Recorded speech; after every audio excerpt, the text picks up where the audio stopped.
I'll start this morning by addressing Oregon's hospital crisis caused by the Delta surge.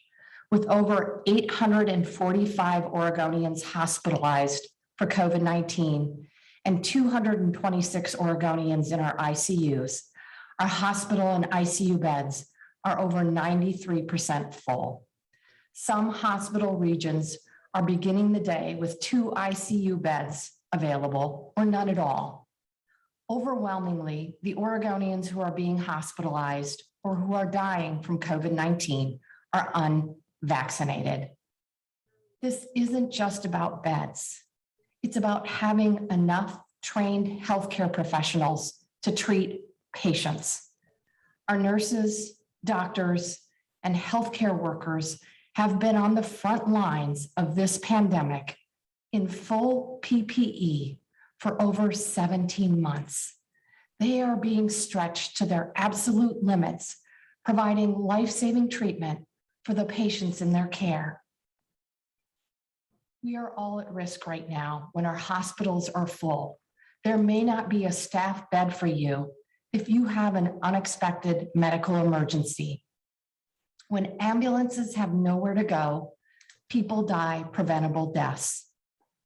I am devoting all available resources to help, including deploying the National Guard and nurse strike teams, establishing temporary decompression units to free up hospital bed space, and removing barriers to discharging patients who no longer require hospital-level care. I've also convened a hospital crisis prevention and response table to problem solve. Director Allen will go into more detail. In addition, I've made requests to FEMA and the Biden-Harris administration for additional federal resources and support. I am working with Oregon's congressional delegation to secure FEMA assistance. Yesterday, I had the opportunity to speak directly to Administrator Criswell about Oregon's needs. I expect they will be able to respond to our near-term requests in the coming hours. However, we cannot wait for help to come. We must proactively implement solutions right now. We need every single frontline healthcare worker healthy and available to treat patients. Toward that end, Oregon's vaccination requirement for healthcare workers will no longer have a testing alternative. Healthcare workers will be required to be fully vaccinated by October 18th or 6 weeks after full FDA approval, whichever is later.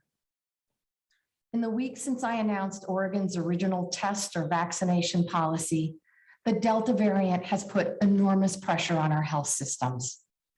There are simply not enough resources to stand up weekly testing systems while also responding to the current crisis. I've also worked closely with healthcare stakeholders on this decision. I am calling on Oregon's hospital administrators to devote additional resources, including federal funds, to support their staffs during current shortfalls. I will provide additional FEMA resources for small and rural hospitals. We cannot afford to lose a single healthcare worker. They certainly deserve our recognition and gratitude for their incredible hard work. As everyone knows, it's also the beginning of back to school season. Oregon schools are opening their doors for full-time in-person instruction over the next few weeks. I know many parents are anxious about sending their children back to school and back to the school buildings. We've seen school districts in the South being upended by COVID-19, with thousands of students quarantined because they opened without robust safety measures. Our kids need to be in the classroom full-time, 5 days a week. We have to do everything we can to make that happen. As always in Oregon, we are following science and implementing health and safety protocols. And while we're still learning about the Delta variant, We know from previous experience that when schools open with safety measures in place, the risk of transmission is low. From what we know today, there are two keys to keeping our students in classrooms with minimal disruptions. Because children under 12 still are not eligible for vaccination, masks are a critical tool to prevent our kids from getting sick at school.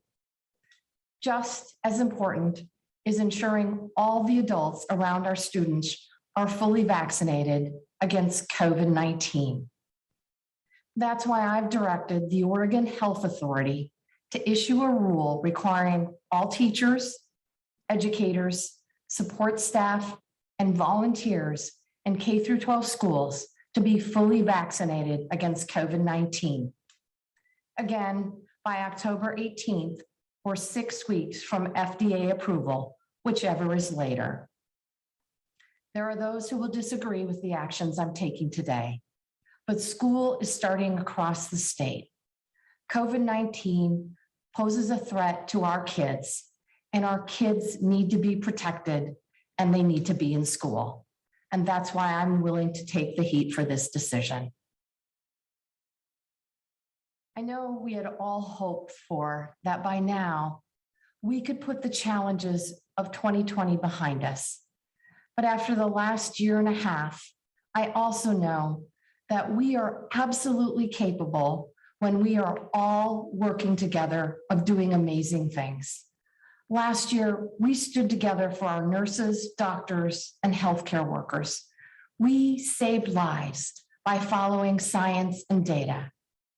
I'm asking you to do it again for our healthcare heroes, our vulnerable community members, and Oregon's kids. Our best tools to keep our schools, businesses, and communities open are wearing masks and getting vaccinated. And with that, I'll turn it over to Director Allen. Thank you, Governor Brown. I'm Patrick Allen, Director of the Oregon Health Authority. This morning, I want to give you an update on steps the Oregon Health Authority and other state and federal partners are taking to help our hospitals to try to keep them from being overwhelmed by nearly 1,000 COVID-19 patients infected with the Delta variant, nearly all of whom are unvaccinated. And I need to ask every Oregonian to help. We can blunt this surge and save our hospitals if unvaccinated adults get immunized and we all wear masks when we're in indoor public places.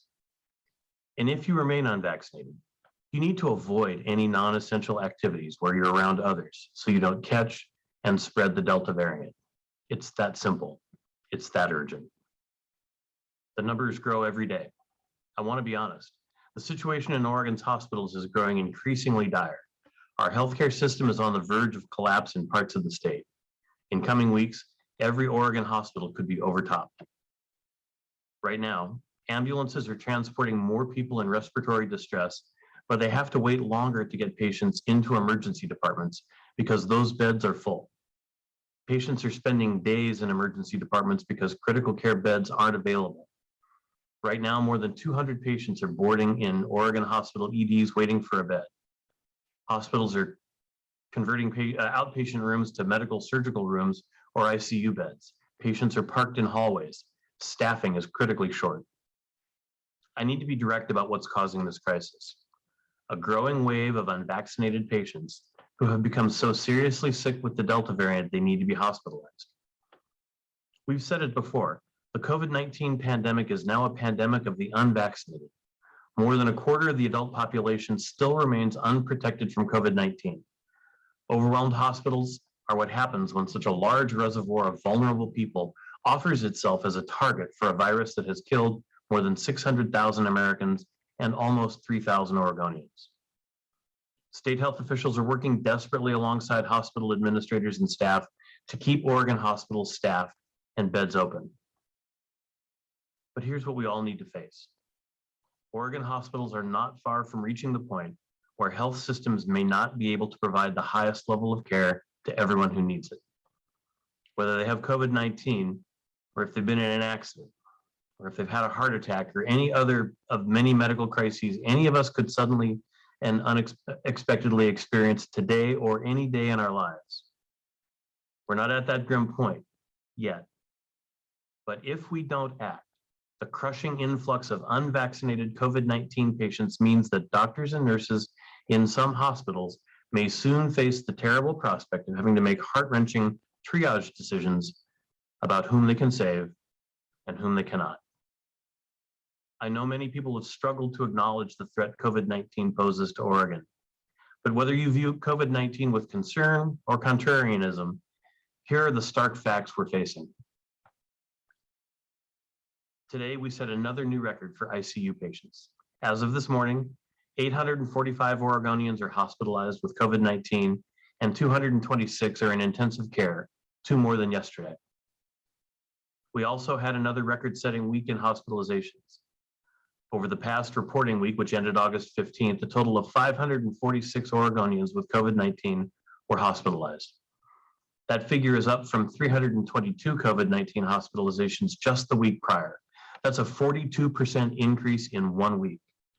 That total represents the 5th consecutive week of increases. It's the highest weekly figure of the entire pandemic. The situation has changed dramatically in a month. On July 19th, there were 148 patients hospitalized with COVID-19 in Oregon and 39 in intensive care. In the past month, we've seen more than a 500% increase in these numbers. Hospitals are approaching their maximum limits in beds and staffing. 93% of hospital beds in Oregon are occupied. 94% of adult ICU beds are full statewide. Yesterday, our hospital region 2, which includes Salem, had no adult ICU beds available. The Oregon Health Authority and our partners are working to shore up the 2 most important parts of a functioning hospital system: patient beds and the people who staff them. Let's start with the beds. We're working with the Oregon Department of Human Services and long-term care facilities to create surge beds to ease overcrowding in hospitals. Skilled nursing facilities and rehabilitation centers will stand up surge and decompression beds in high-impact regions to help hospital patients who are waiting for discharge to other facilities where they can continue to safely recover. Speeding up these discharges frees more desperately needed hospital beds and staff to care for seriously ill patients with COVID-19 or other diseases, injuries, or trauma. State agencies are also working to cut red tape to remove prior authorization barriers and expedite appropriate patient discharges from hospitals to lower levels of care. Oregon continues to pursue a fully staffed field hospital from the federal government. On August 10th, OHA submitted a request to the Federal Emergency Management Agency for a mobile hospital. We're keeping Oregon's congressional delegation informed while we continue discussions with our federal partners. We understand that many other states are facing even worse challenges than Oregon, but we will continue to pursue federal help despite the competing demands for these limited resources. There is some late-breaking good news. Through Governor Brown's urgent advocacy and the responsiveness of our federal partners, Oregon will receive 24 EMT paramedics through FEMA national ambulance contracts to support 6 hospital emergency departments as emergency department extenders.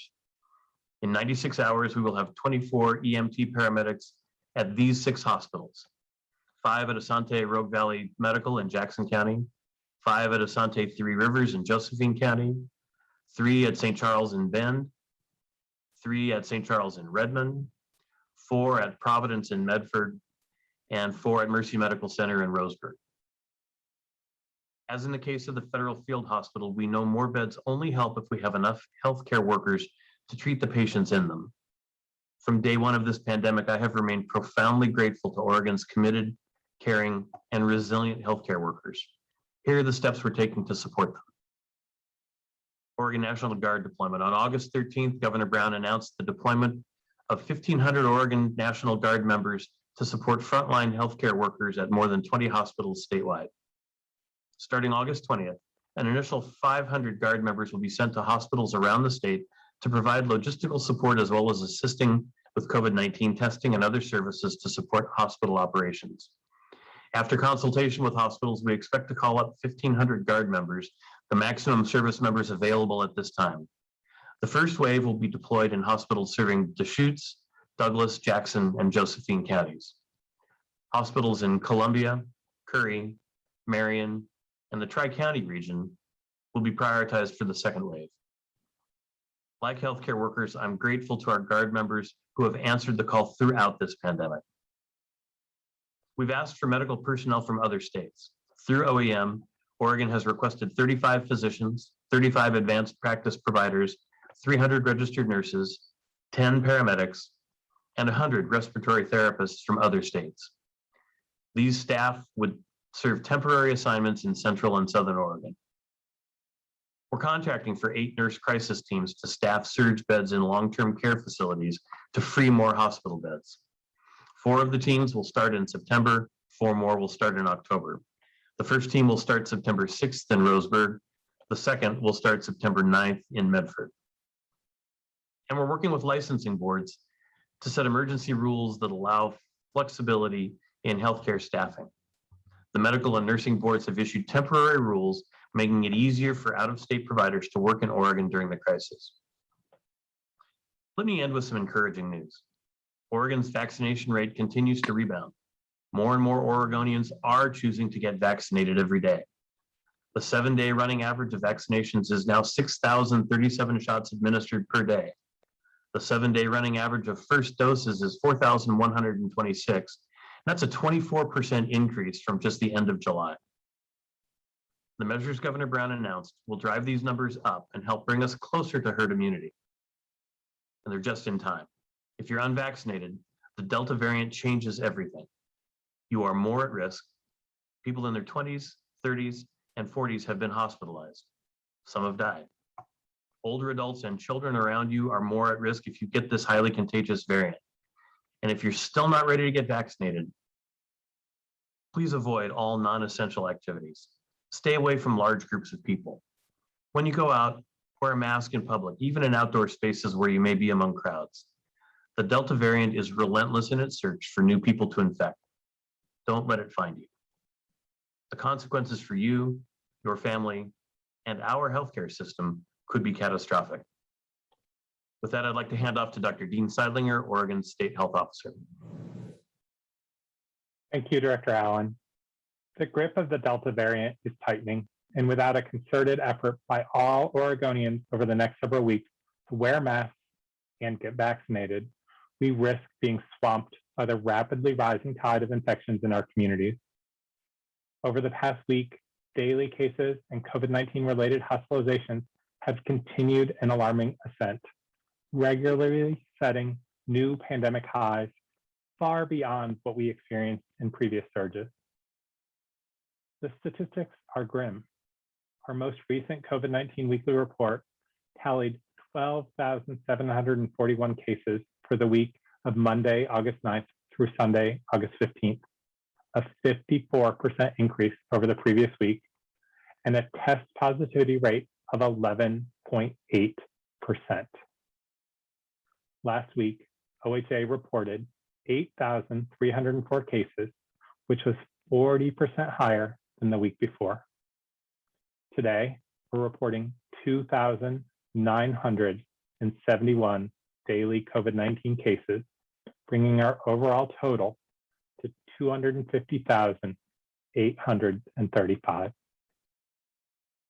Sadly, we're also reporting 19 new COVID-19 related deaths, raising the statewide total to 2,994. Our hearts go out to every person who has experienced a loss to COVID-19. The 635 new hospitalizations reported August 10th set what was then a pandemic record. We have exceeded that total every day since then. Today, OHA is reporting 845 COVID-19 related hospitalizations. As you've heard, this is putting an unprecedented strain on the ability of our hospitals to provide care to patients arriving at their doors. This avalanche of new cases and virus-related hospitalizations far outpaced our recent modeling projections. But in a glimmer of hope, the most recent modeling being prepared by OHA and OHSU this week show modest slowing in the pace of increase in the coming weeks. This does not mean that we can let our guard down. For this to happen, we need all Oregonians to take steps to protect themselves and their loved ones right now. Get vaccinated if you're not already. Wear masks in indoor public settings and consider changing plans that put you at higher risk from getting COVID-19 if you're unvaccinated. Throughout this recent surge, one pattern has starkly emerged. Oregonians sick with COVID-19, nearly all of them unvaccinated, are filling hospital beds in record numbers, and this poses a critical threat to all Oregonians in need of hospital care. If you are unvaccinated, you have never been more vulnerable to being sickened by the virus, passing the virus on to your loved ones, getting seriously ill, or even dying from COVID-19. If you are unvaccinated, you are risking the health of your family, your loved ones, and everyone you encounter while infected. Those are the facts, supported by our data and the science to date. I shudder to think about what the pandemic landscape might look like today without the availability of highly effective and safe vaccines. All three of the available vaccines serve as reliable shields against severe COVID-19 infection, which leads to hospitalization. The COVID-19 vaccine is saving lives every day here in Oregon. More than 2.5 million Oregonians have had at least a first dose of a COVID-19 vaccine. In early July, Oregon reached 70% of all adults vaccinated. In the meantime, we must do our part by following prevention measures, most notably the requirement to wear masks while in public indoor settings. The use of face coverings provides significant protection of people who are unvaccinated, as well as providing additional protection against the small risk of infection that exists for vaccinated people. They protect the person wearing the mask, as well as those around them and the loved ones we return home to. Let me address the scientific basis for requiring masks. The virus that causes COVID-19 is mainly spread through respiratory droplets and aerosols that float in the air. These droplets are expelled when someone with COVID-19 speaks, coughs, or sneezes.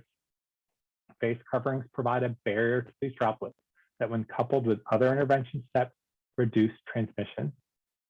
Data from numerous laboratory and community studies have demonstrated the effectiveness of masking to reduce risk.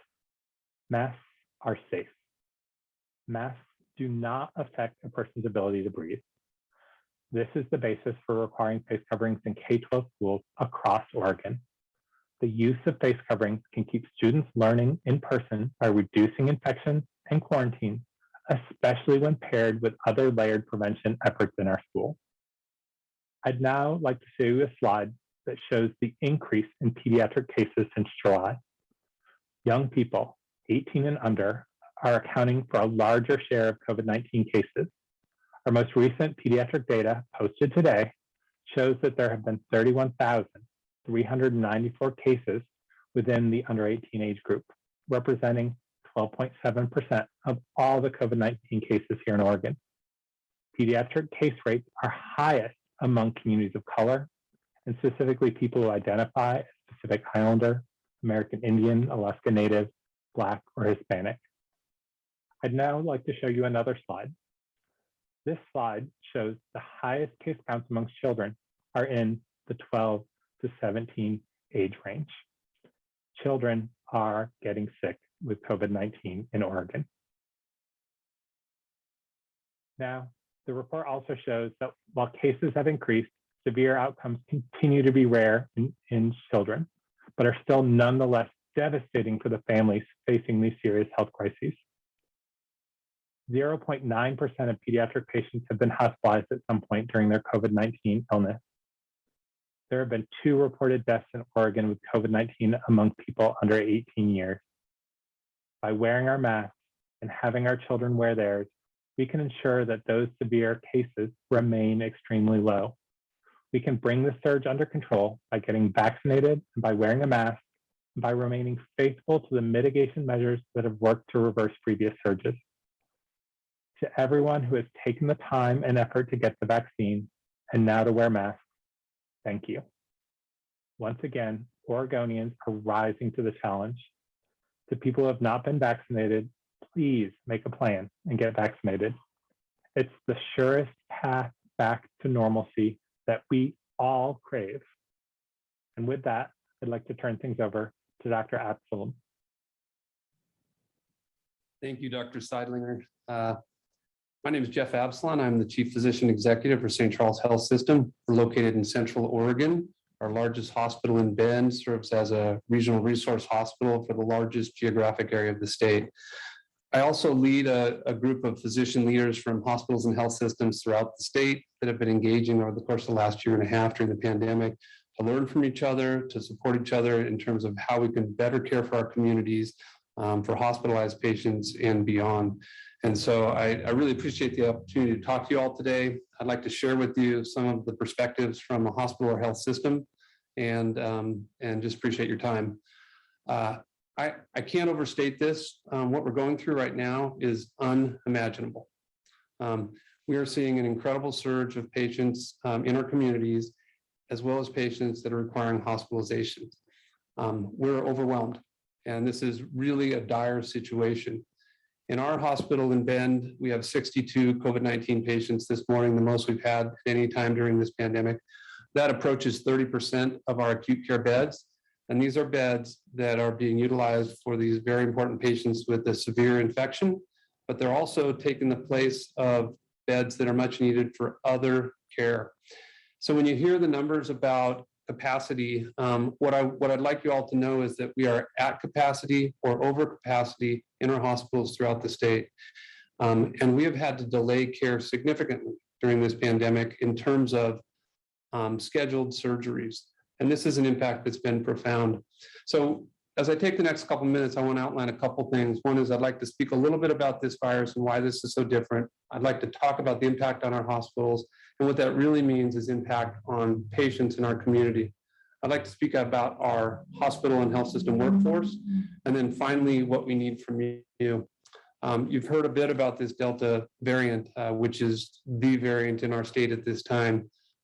This particular variant carries 1,000 times the viral particles in the respiratory parts of the body, which makes it so transmittable. And it is flourishing at this point in time. Patients are sicker, and health systems are experiencing taking care of these patients, as well as patients without COVID-19, who quite honestly are sicker than prior to the pandemic. Sometimes in many cases due to delay in care that, as mentioned, has been unavoidable in some cases. In our health system, we've had to postpone or cancel close to 3,000 scheduled surgeries. These are not cosmetic surgeries. These are very necessary, critical surgeries for the patients that we serve.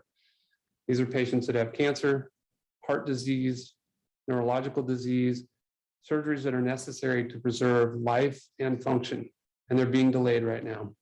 So quite simply put, and I don't want to mince my words, we're rationing care. Only patients that have the most severe needs for surgical care are getting that care in our hospitals today, and many, many, many more are waiting. The hospital in the region that's suffering the most at this time is in Southern Oregon. So our partners in Roseburg and Medford have seen incredible surges. We're not far behind them here in Central Oregon, as well as other parts of the state, including Portland, that have seen rises in cases. You've heard about the 845 cases of hospitalized patients, and there are predictive models estimating that we may see as many as 1,100 patients. That is if we continue to use the measures that are necessary to try to curb the spread of this disease. So if that happens, we will exceed the number of hospital beds in the state by a number of 400 or so. And again, as you've heard, these are mostly unvaccinated folks. In some hospitals in our state, we're seeing nurses having to extend their care beyond their normal ratios, and in some cases, a single nurse taking care of as many as 10 patients. And we would like to get back to normal care as much as possible. We really need to curb the spread of this disease. You know, what scares me the most about this is what's already been alluded to, which is if somebody gets in an accident, excuse me, or has a heart attack or need for acute care, excuse me, I'm gonna get some water. They may not get the care in as timely of a fashion as normal. And I really want you to think about this as you embark upon your activities. This is a time to be really cautious about your activities and keep yourself safe. This is really, really important. I mentioned to you what's happening in Southern Oregon. We have all been planning for surge of patients, including resources. I know our health system, as well as others, have sent ventilators to Southern Oregon to help out at this point in time. And that's exactly what's happening at this point. The rate limiting step for us is our workforce. 18 months into this pandemic, our frontline healthcare workers that have been caring for patients every day are exhausted. They're burned out. And we're in a pandemic that many of us regard at this time as largely preventable. And yet here we are with the highest number of hospitalizations that we've seen throughout the time of this pandemic. And so I just want to acknowledge our frontline healthcare workers. I want to acknowledge what they've been through, what they continue to do every day, and ask for your support to prevent this from continuing and preventing us from being in a situation similar or worse in another 18 months or any other time frame. And so the time really to act is now. Our healthcare workers are experiencing what we call moral injury because they've not been able to care for patients in front of them the way that they need. Again, speaking to surgical patients that are not able to get in to get their care at this point in time. Inside of our healthcare system, we've experienced extreme challenges with regards to our clinical workforce, in particular nursing care. We have 800 open positions in our healthcare organization. Close to 200 of those are nurses. And we've been seeking nurses from outside of our area, outside of the state. We've got approximately 100 traveling nurses here at this time, and we've requested additional assistance from outside of the state. And it appears we're going to be getting some here in the next several days, which will be much needed, but still won't be enough. We really appreciate the support of the National Guard. We'll put those people to work, and they will be helping us in terms of reducing barriers to flow of patients, improving the ability to get in for testing, as well as triage and treatment of patients in our acute care settings. So we really appreciate that support. But I do want everybody to know that our hospitals and health systems are in crisis, and we need everything possible to be done to help at this time. I want to share with you a little bit of my experience over the course of the last several days, just so that you can see what I see. Just a few days ago, I had the honor of stepping into our intensive care unit in Bend. Unfortunately, it was just a few minutes after we lost a young COVID-19 patient, someone 10 years younger than myself. Our nurses had tears in their eyes, and yet they had to get right back to work to take care of the next patient that needed their services. And that's what they did, and that's what they do. We also have been hearing about people, we've also had family members that have had to say goodbye to their patients through a glass door or through an iPad. We've also had patients coming into our hospitals that don't believe in COVID-19 disease, that are diagnosed with the disease, but don't believe in it. And then there are those who didn't believe in COVID-19 or didn't believe in vaccinations until they were in our care, gasping for their last breath of air, and became believers, and later encouraged their family members to get vaccinated and take measures to prevent the spread of this disease. That's what's happening in our hospitals and health systems. So here's my ask, and it's consistent with everything that you've heard already so far today. If you're not vaccinated, get vaccinated. It's exactly what needs to happen. This is the way out of this pandemic. There is strong science behind these vaccines, and they work.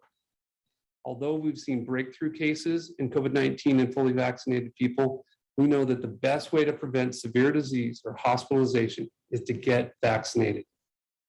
Just get vaccinated. Second of all, wear a mask. This is not political, okay? The mask can and will save lives, and we need to prevent the spread of this virus. It's incredibly important. And I would urge people to avoid crowds, even in the outdoor environment. This virus is different than what we saw earlier in the pandemic. It spreads readily. Protect yourself, protect your family members, protect those that you don't know around you, because that's what we need to do to curb this pandemic. And I do want to point out that we're in the situation we're in right now with a much more transmissible form of this virus that's causing really severe disease, because the virus has continued to survive and propagate and to evolve.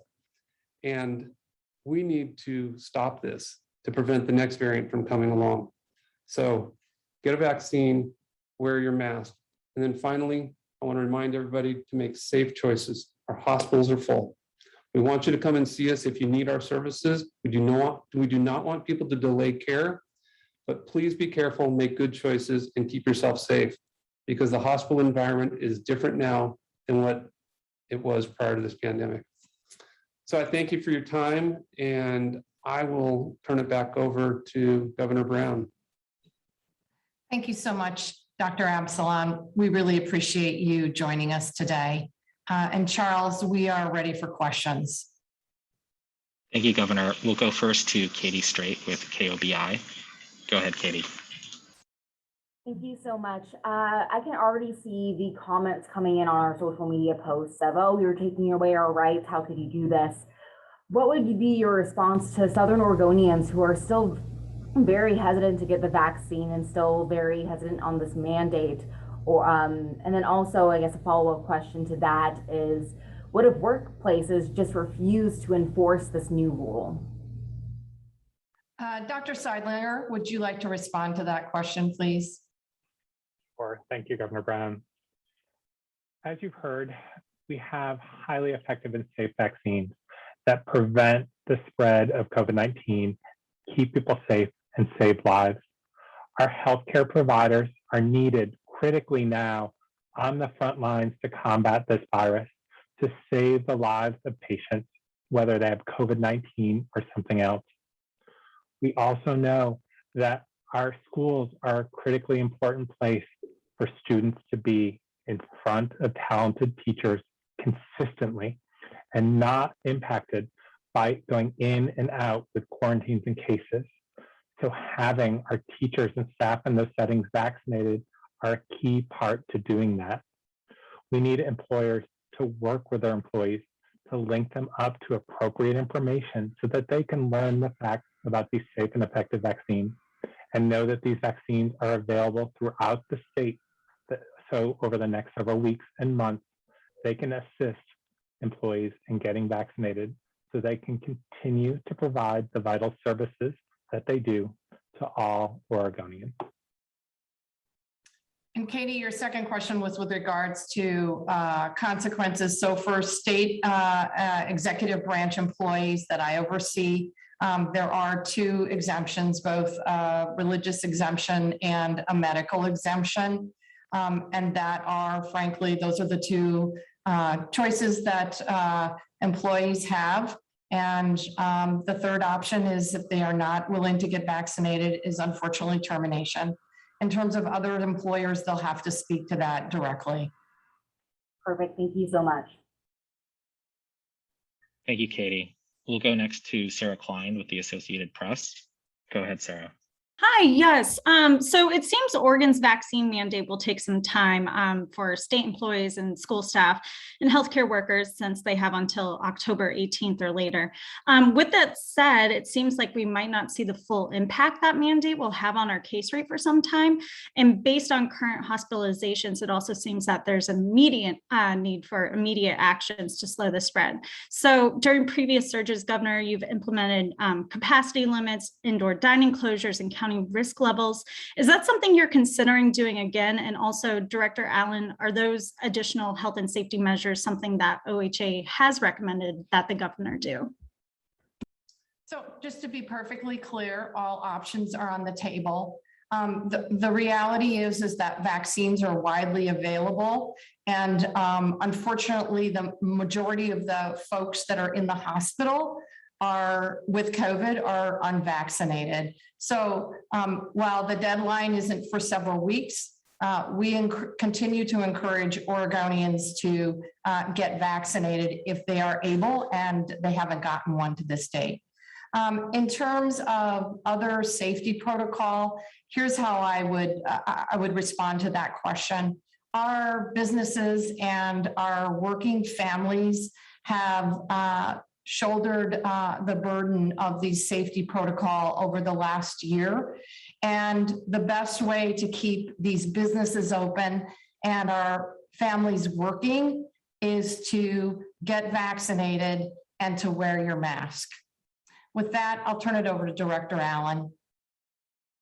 Thanks. I would say first that after a long period of vaccinations declining day by day, we've seen pretty substantial increases in the daily numbers of people getting vaccinated over the last couple of weeks. And so as the governor indicated, the deadline isn't until October, but we certainly hope that people who are covered by these requirements, who are going to get vaccinated, do it now and not wait until October. There's no benefit to waiting that long. And in fact, there's a lot of benefit to getting vaccinated as quickly as you possibly can. I think the biggest thing that people can do right now that can have an immediate impact is in fact wearing masks. And I see a lot of commentary on social media and those kinds of things of, if you're afraid, you wear a mask, I'm not going to. And it misses the whole point, which is the purpose of cloth face coverings is to protect people from you, not to protect you from others. When you have a communicable disease and someone else is sick, there's not much that you can do to protect yourself. You need them to protect you. That's why it's a community effort, and we all need to participate. If everybody in a community is wearing a mask, that'll have a profound impact on driving down the transmission of the disease, and that's the number one fastest acting thing people can do right now. Can I add to that for a second? Sure. Go ahead, Dr. Sidelinger. So you asked about restrictions on businesses. Right now, as we've told you many times before, we are living two different pandemics. If you're vaccinated, you are very well protected, especially from serious disease and hospitalization. But as we stated, if you're unvaccinated, now is not the time to take risks. You are at grave danger of getting COVID-19. So if you are unvaccinated, consider changing your plans. Limit your contact with others. Don't attend those events you are planning on doing because you are at risk, and you will bring that virus home to your family and loved ones and potentially make them sick. So the restrictions on businesses would be a broad measure right now, and we know that it's that segment of Oregonians who are not vaccinated who need to take additional precautions while they get their vaccines to be fully protected. Those precautions kick in right now.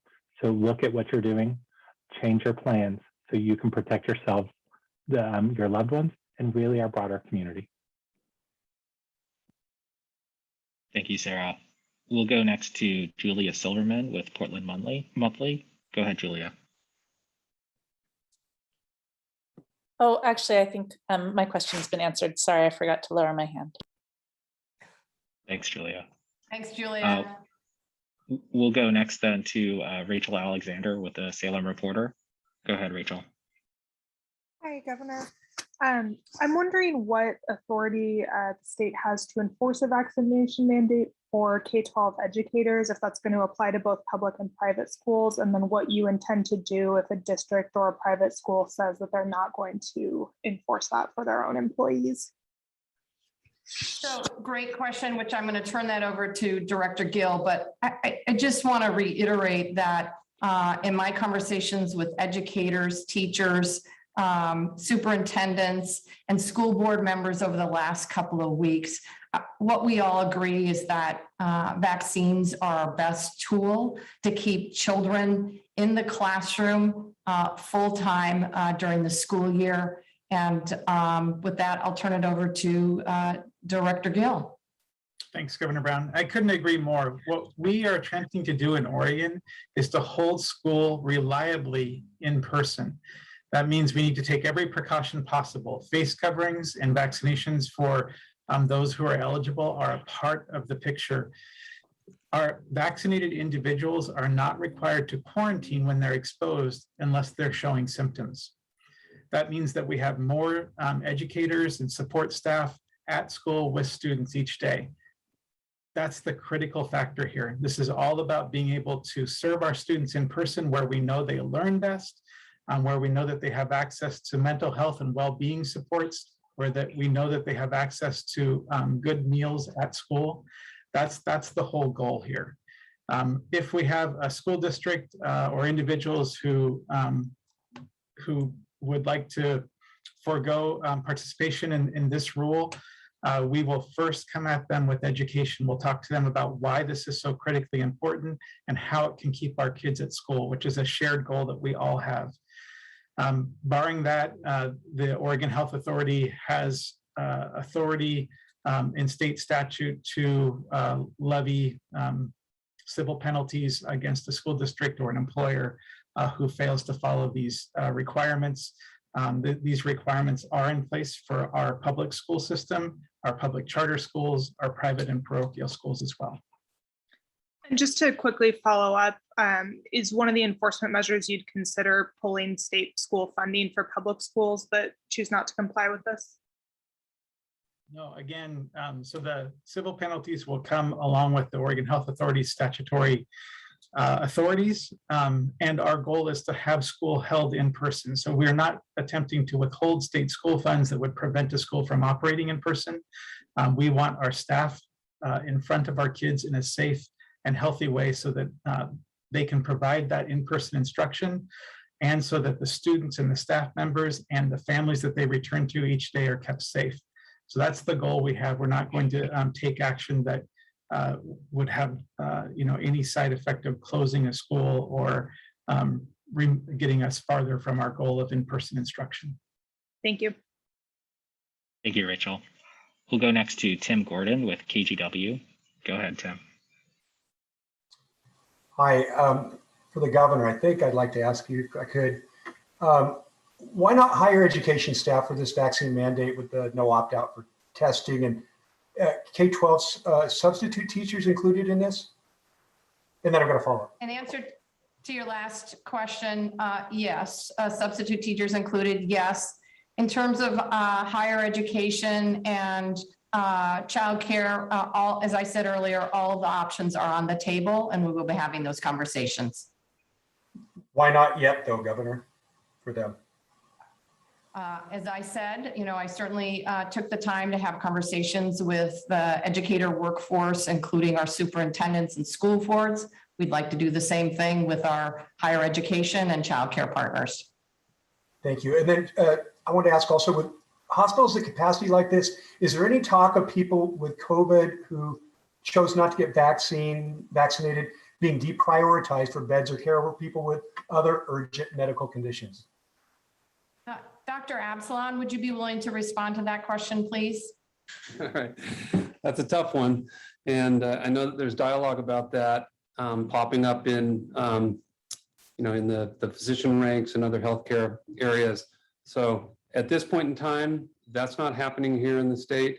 However, I have to say that we really are in a dire situation, and those kind of very difficult questions that are being raised are things that we may very well need to address or define how we're going to approach in the future. So very difficult question, and I can't predict where that would go, but I appreciate the question and the concern that people are raising around that topic. Can I Thanks add for to answering that? it. Sure, Dr. Sidelinger, go ahead. Yeah, I would like to say, well, that is a gut reaction to say that people made a choice not to be vaccinated and should fall lower on the list. We have a framework in place that we've worked on with our healthcare partners to prioritize care during these types of crises and emergencies that ensures that we won't discriminate against people because of the choices they've made, because of intellectual or developmental disabilities or other conditions. While we don't want to limit care to anybody, we know that during some of these critical times, we may have to do so. So we've set out some criteria, worked with hospitals so that they can do so in the fairest way possible, even though each of these decisions is difficult for our healthcare teams, for the families and the patients they're caring for. But it won't come down to making a decision based on the vaccine you chose to get or not get. That's an easy way out, but our healthcare workers, as you've heard, are professionals. They were mourning the loss of a young patient in the ICU in St. Charles, but turned right around to continue providing care to others. That's what they've done over the past 17 months. That's what our public health staff have done over the last 17 months to provide the best possible care to each and every Oregonian that we can, to make sure that people had access to vaccines, to the services they need to recover, and to the treatment they needed. And we will continue to do so, but we need you on our side. Get vaccinated. But right now, take steps to protect yourself. If you're unvaccinated, consider staying home. And all of us need to be wearing masks in indoor settings right now so that we can protect that vital resource so that healthcare providers are not put in the point of making those difficult decisions. Thank you. Thanks, Tim. We have time for just about 3 more questions. So I'm going to go next to Eder Campuzano with the Oregonian. Go ahead, Eder. Hey, thanks. So the state previously stratified its reopening benchmarks for schools, one set of rules for middle and high schools, another for elementary students based on case rates and test positivity. Students in that former group, most 6th graders through high schoolers, are eligible for vaccinations. And I know you said all options are on the table. So can you tell us why Oregon hasn't considered or yet enacted a vaccine mandate for students who are eligible, or when it might come if it is? Director Gill, would you like to speak to that, please? Yeah, I will start, and I'll also possibly pass this off to Director Allen, as the student vaccination criteria are within the rule set at the Oregon Health Authority. But what I start with, Eder, is that we're basing our system going forward into this school year off the success that we had last spring, when all of our schools were open to in-person instruction. Some schools did that with a portion of their students on a limited number of days per week. Many of our schools in Oregon served all of their students on a daily basis last spring. At that time, regardless of level, elementary, middle, and high school, we were able to mitigate or stop the transmission of COVID-19 on those school campuses. In controlled environments like schools, where folks are used to following a lot of rules. You all remember being in elementary school, and we all followed new rules that we didn't have at home. We took turns to go to the restroom. We walk in lines. Now you see our students using superhero arms to walk in lines, so they're maintaining their physical distancing. There are all kinds of ways that our teachers do a fantastic job of teaching these new protocols. We did that last year. We saw very little transmission of COVID-19 on school sites, even though COVID-19 was frequently introduced to school settings. So with face coverings, all of the practice protocols that our schools had in place last spring, and these added vaccination protections for the adults in the system, we believe we can do well. I would say we should do everything we can to encourage our students who are eligible for the vaccine to get the vaccine. I believe our rates right now are still under 50% for the youth that are eligible, and we need to move that number up as well. The requirement for a youth vaccine or a childhood vaccine comes from rules at the Oregon Health Authority, and so I'll let Director Allen address that directly. Thanks. Yeah, the process for making a vaccine required for school is set out in state statute, and there are certain steps that we have to follow. In general, a vaccine needs to be approved, and there are recommendations for its use in school made by the Advisory Committee on Immunization Practices, and then we have a local advisory committee process that we go through. I would anticipate that that would be the way a vaccine would become a required vaccine for schools. That said, everything Director Gill said is exactly right about how these vaccines are safe and effective. The rate of uptake for kids 12 and older it's now a little bit over 50%, but it's still in that 50 to 55% range. And we would really like to see that increase. And that is actually where the fastest growth in vaccinations is going on right now, or amongst kids in Oregon. Thank you, Eder. We have time for just 2 more quick questions. So I'll go next to Lisa Bailiff with Coin. Yeah, I just want to follow up on Eder's question. Are you looking at requiring all kids who can get the vaccine be required to do so once there's full approval from the FDA? Lisa, as I said earlier, frankly, all options are on the table to make sure that our kids are able to be in the classroom full time and to limit disruptions. But will you go ahead once there's full federal approval and mandate that, like the teachers and the staff? As I just said, all options are on the table. We're exploring every possibility at this point in time. Thanks, Lisa. We'll be going to the last question, which is from Gary Warner with EO Media. Go ahead, Gary. Hi, Governor. Thank you for the time today. 2 questions. Within the next month, we've got the Oregon State Fair. We have a Oregon Duck football game against Fresno State. And then we have the Pendleton Roundup. So the first part of my question is, how can these events go on with this level of problems in the hospital? And secondly, there's a lot of research that's coming out of Israel now that's showing a deterioration on the Pfizer vaccine, 39% efficacy after 6 months with some of the older patients. What are the discussions going on about that and about boosters?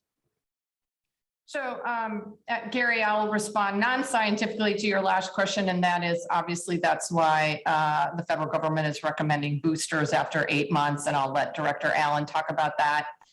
Somehow I knew you were going to get to the Pendleton Roundup when you got a question. So first of all, I think you're fully aware that Delta has changed everything, and I am strongly recommending that Oregonians be extremely cautious, that when you go out and are amongst people that you be masked up, and of course that you get vaccinated, because that's the best tool that we have. I will say that I am really delighted to see venues and counties taking leadership. For example, Benton County took action, and our very own Timbers and Thorns are requiring either proof of vaccination or a test within 48 hours. So we encourage these events, these venues, to work with their local public health authority. And we continue to encourage Oregonians to mask up and get vaccinated. And I'll let Dr. Sidelinger and Director Allen fill in with more detail. Maybe I'll go ahead and jump in first and let Dr. Sidelinger back clean up. We also saw the news that the administration is preparing to authorize boosters beginning late in September 20th, I believe. As you'll remember, vaccines that were available at the earliest stages of the vaccine rollout were limited to healthcare workers and people in long-term care. And so the boosters would follow the same pattern as the original rollout did, and start relatively small and build up over time. And so the really good news that we have right now is that, unlike that initial rollout of vaccine, we have lots of vaccine in the state, and we have it in lots of places that we didn't have it back at the beginning of that process. We've got it in virtually every pharmacy in the state. Lots and lots of primary care providers now have it. And so it's much easier to get a shot, which is a good reminder for people who haven't gotten one yet, that you're actually still the #1 priority, even before we get to boosters.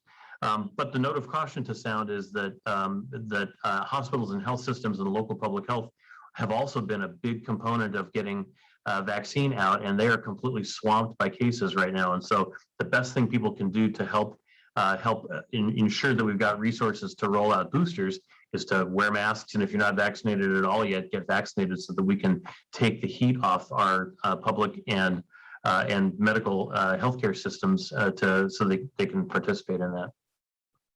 Dean, do you want to add anything? Sure. Thank you, Director Allen. You mentioned the Israeli data, so let me start with what we're seeing out of Israel and out of the data from the US that was released just this week.